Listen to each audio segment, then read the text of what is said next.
अस्सलामुअलैकुम जी। DG cement limited में काफ़ी अच्छी करियर अपॉर्चुनिटीज़ हैं। इंजन मैकेनिक चाहिए, एक 10 से 15 साल का एक्सपीरियंस हो। इंजन ओवरहॉलिंग, फॉल्ट वगैरह में जानते हैं इस फील्ड के लोग क्या रिक्वायर्ड होता है। हाइड्रोलिक मैकेनिक चाहिए, उसके लिए भी 10 से 15 साल का एक्सपीरियंस चाहिए। ऑटो इलेक्ट्रिशियन चाहिए 10 से 15 साल का, और ड्रिल, रिंग और एयर कंप्रेसर मैकेनिक चाहिए 10 से 15 साल का एक्सपीरियंस हो।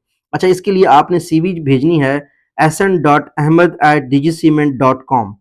और जब आप भेज रहे हो तो सब्जेक्ट में ये कह रहे हैं कि अपना जो है ना मेंशन करें जिस पोजीशन के लिए अप्लाई कर रहे हैं, और also send on the address DG cement company limited और कोटली सती डीजी खान। तो उन्होंने नंबर दिया हुआ है, इस पे आप कॉल करके भी पूछ सकते हैं। 04236360 153, और दूसरा नंबर है 06184000653।